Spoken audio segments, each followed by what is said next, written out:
The British avoided offensive campaigns but kept up continuous action along the front line which divided Palestine at the mountains of Samaria, north of Jerusalem. Australian Air Force reconnaissance flights in 1918 provide us with the first aerial films of Jerusalem.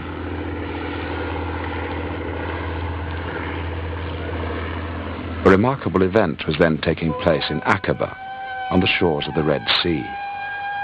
Here was the camp of Emir Faisal, son of the Hashemite Hussein, Sharif of Mecca. From here, the Bedouin fighters raided Turkish positions in Transjordan in a series of operations known in history as the Revolt in the Desert. Every day, Arab from the desert used to come there to say that we are with you, with Faisal, King we are ready to fight with you. They used to come every day. The railway, Hijaz Railway, very many stations, the army, in every station there was an army. He used to take the Arabs to fight that army, to break that soldiers, to make war on them, slowly.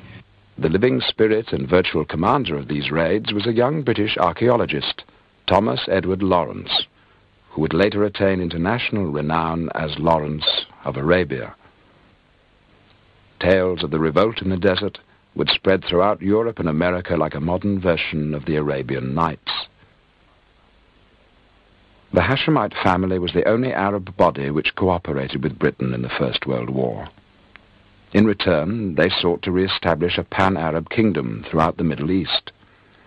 Britain dispatched a letter of support, explicitly excluding Christian Lebanon from this kingdom.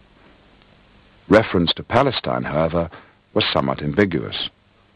The Arabs would claim that it was granted to them, while the British would declare that no such promise was made. This dispute would never have erupted, however, were it not for that other British document, the Balfour Declaration, which promised Palestine to the Jews. June 1918, a British ship carrying supplies of gold and rifles to Emir Faisal also bore a distinguished passenger, Dr. Chaim Weizmann. The Zionist leader sought to reach an understanding with a man who then represented the Arab liberation movement. The desert meeting between the two leaders would subsequently lead to the signing of the Weizmann-Faisal agreement on the Palestine question. Weizmann would never forget the drama of his experience with Faisal. In later years, whenever the relations between Jews and Arabs became tense and violent, he would say, yes, but back in 1918 it was possible for a Zionist leader and the greatest of Arab leaders to meet together and to reach an agreement. Perhaps what happened once could happen again. Another of his impressions was the apathy of Faisal about Palestine. Faisal was dramatically concerned with Damascus and with Baghdad, the great historic capitals, but this little squalid corner that he called Palestine, he attached very little importance to it.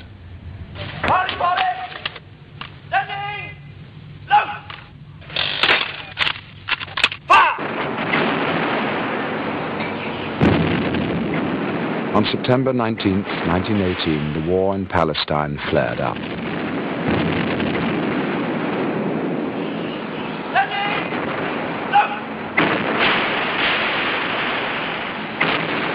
Hundreds of cannons opened a barrage of hellfire on Turkish positions. The main force then broke through the Jezreel Valley at the historic pass of Megiddo, climbing the Nazareth Hills and proceeding through the Golan Heights towards Damascus. At the same time, a task force was sent to occupy Transjordan. It included the Jewish Legion, comprising volunteers from Britain and from the United States who came to fight as Jews in the battle for liberation of the Promised Land. The Jewish Legion was the first to cross the Jordan River, fighting on the same side as the Arabs, but for different political reasons.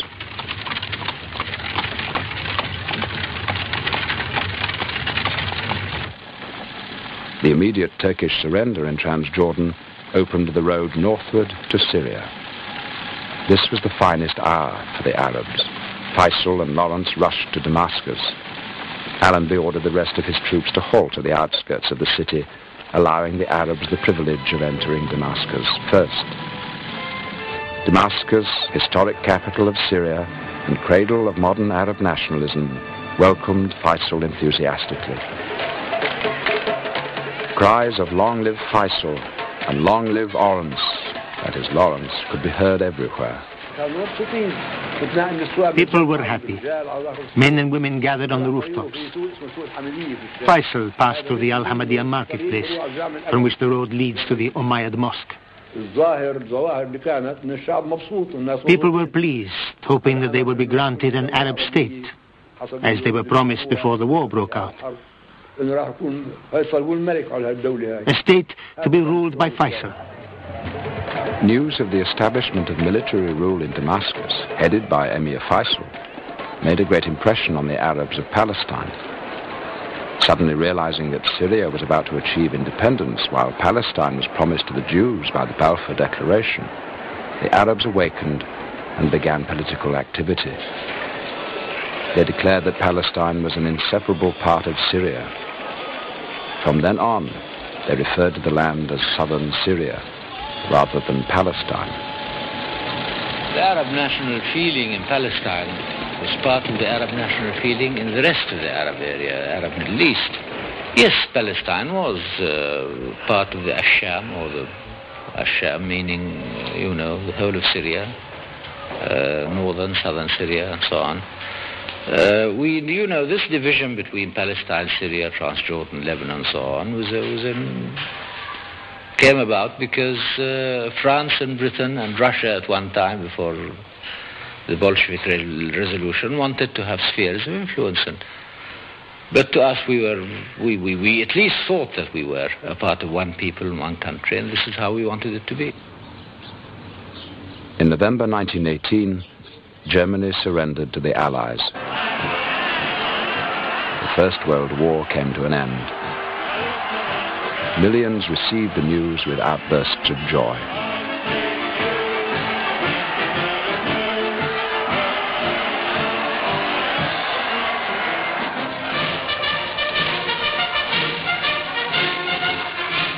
The scene now shifted to Paris. The French capital was privileged to host the Peace Conference.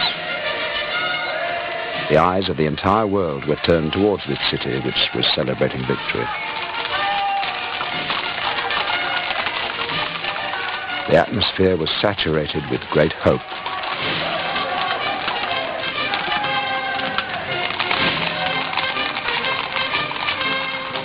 The three most important personalities at the Peace Conference were the leaders of the free democratic world. The British Prime Minister David Lloyd George,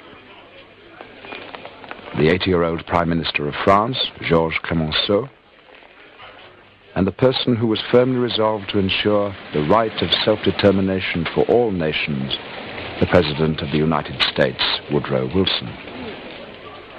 The news spread rapidly. Delegations came to Paris from all over the world, demanding the right of self-determination for their own nations as well. In January 1919, Paris looked like an international carnival of freedom seekers. Among others, one could meet the main characters of the Palestinian drama, the Jewish Liberation Movement delegation, led by Dr. Chaim Weizmann, and that of the Arab Liberation Movement, headed by Emir Faisal. Faisal's appearance in Paris created a sensation.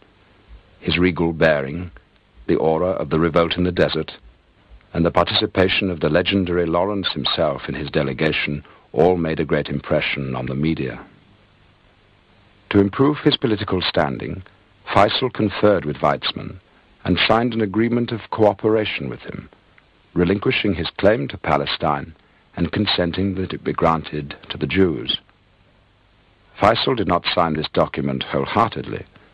At the last minute, he added a certain reservation in his own handwriting, namely, on condition that the Arabs gain their independence, else I will not consider myself bound by a single word of this